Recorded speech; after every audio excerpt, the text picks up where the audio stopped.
Result: Portugal's golden generation just pulled off the ultimate plot twist. Everyone thought they'd fizzle out without a trophy. But guess what? They just outplayed Spain to snag the Nations League title again.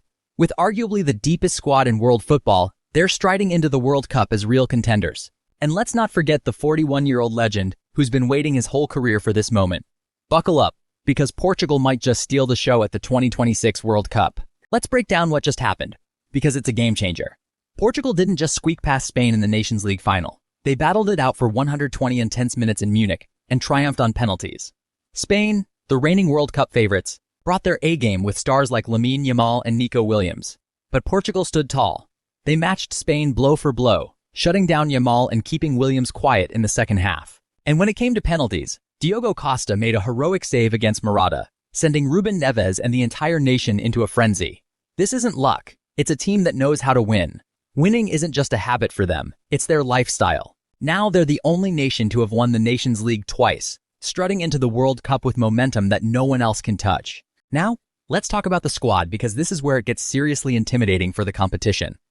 Roberto Martinez has a 26-man roster packed with talent that would make any international manager green with envy. In goal, there's Diogo Costa, Munich's hero and one of the tournament's finest goalkeepers. He's commanding, skilled with his feet, and a big game player through and through. In front of him, we have Ruben Diaz, one of the world's best center backs, paired with the young and dominant Goncalo Inacio. And let's not overlook Nuno Mendes at left back, who was the standout performer in the Nations League final and has been tearing it up at PSG. This back four is a nightmare for any striker. Now let's get into the midfield, because this is the area that separates Portugal from almost everyone else at this tournament, and the numbers back it up. Start with Vitinha.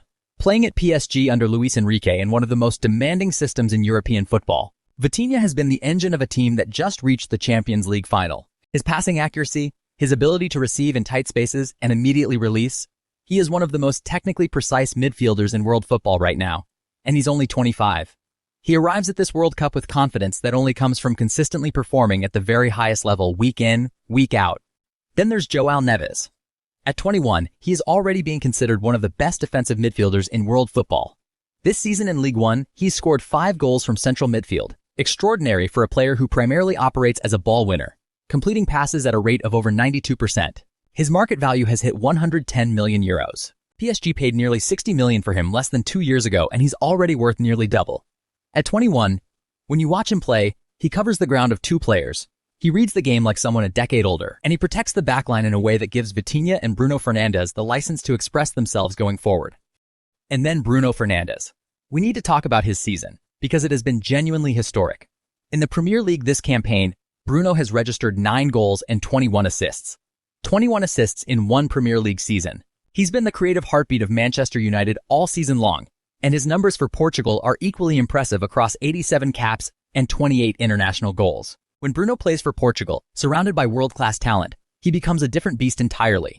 He gets the ball in better areas, he has better runners around him, and in tournament football, Bruno's ability to manufacture a goal or an assist from nothing is exactly what you need when the knockout stage goes tight. Bernardo Silva is the final piece of this midfield puzzle, and he might be the most underrated player at the entire World Cup.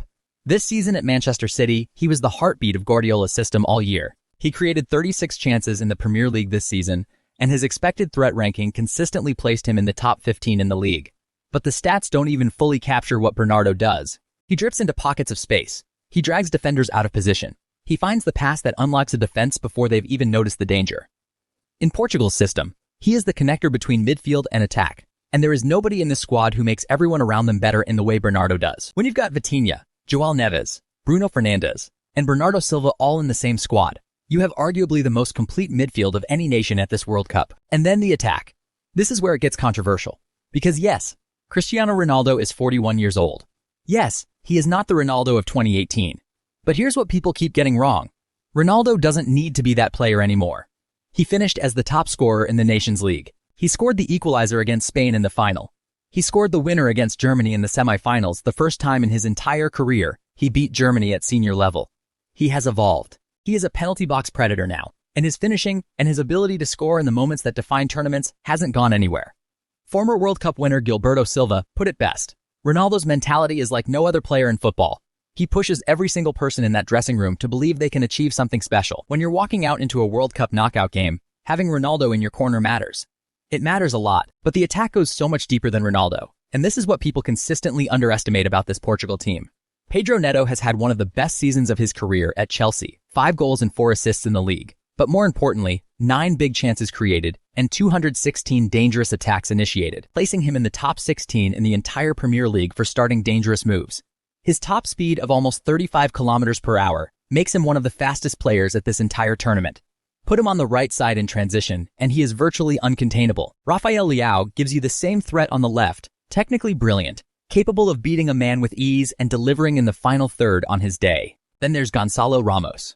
At 24, playing up front for PSG, he scored 13 goals across all competitions this season.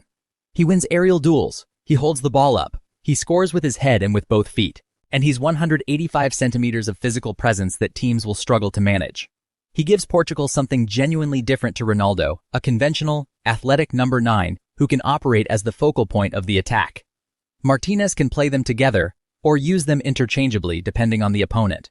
And if you want creativity and unpredictability coming off the bench, Francisco Conceição scored one of the defining goals of Euro 2024 in stoppage time. João Felix gives you invention and technique that can unlock any defense.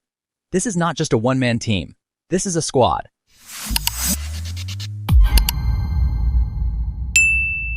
Now let's talk about the group, because Portugal's draw is genuinely kind. Group K: DR Congo, Uzbekistan, Colombia. DR Congo are making their debut at this level. Uzbekistan are not a serious threat to Portugal. Colombia are probably the strongest opponent, but still comfortably beatable for this squad. Portugal should win all 3 group games, arrive in the last 16 fresh, with momentum, and with their best players rested at the right moments. Compare that to some of the other contenders who are stuck in groups that could go wrong, and Portugal's path to the quarterfinals looks very smooth. And then the question becomes, can they beat the elite teams when it counts? The Nations League says yes. The tactical evolution under Martinez says yes. He started as someone who was rigidly committed to attacking football, and he's learned. The Nations League final showed a Portugal side that could defend deep, absorb pressure from arguably the best attacking team in Europe, and then be ruthless when their moment came. That tactical maturity is new. That's what's been missing in previous tournaments. At Euro 2024, they went out to France on penalties without scoring in 120 minutes of football. Something changed after that. Martinez figured out how to make this squad tournament ready. Not just good in qualifying. The potential path to the final could include France, Argentina, England, whoever comes out of the other side of the bracket. And yes, if Messi and Ronaldo end up in the same knockout game, that would be the most watched football match in the history of the sport. But Portugal aren't thinking about the spectacle. They've been building toward this for a decade. Figo had a golden generation that never won the World Cup. Ronaldo spent 20 years watching other nations lift it. This squad, Ruben Dias, Bernardo Silva, Bruno Fernandes, Nuno Mendes, João Neves, Diogo Costa, they are in the prime of their careers right now, at a World Cup that is 48 teams, played across 3 countries, with a format that gives them more chances than ever to go deep. The stars have aligned for Portugal in a way they never have before. Here's the reality. Portugal are not just dark horses. They are genuine favorites. They have the best goalkeeper in the tournament, one of the best defenses, the most creative midfield, the most versatile attack, a manager who has just proven he can win a tournament, and a captain who has spent his entire life waiting to lift the one trophy that has escaped him. If you're building a team to win the World Cup from scratch, you build it to look like Portugal. The only question left is whether they'll take their chances when it matters. And based on what we just saw in Munich, I think they will. Let me know in the comments, do you think Portugal can win it, or is there a team you back more? And if you want to know why I think England could actually go deep at this tournament, comment below. Subscribe for more.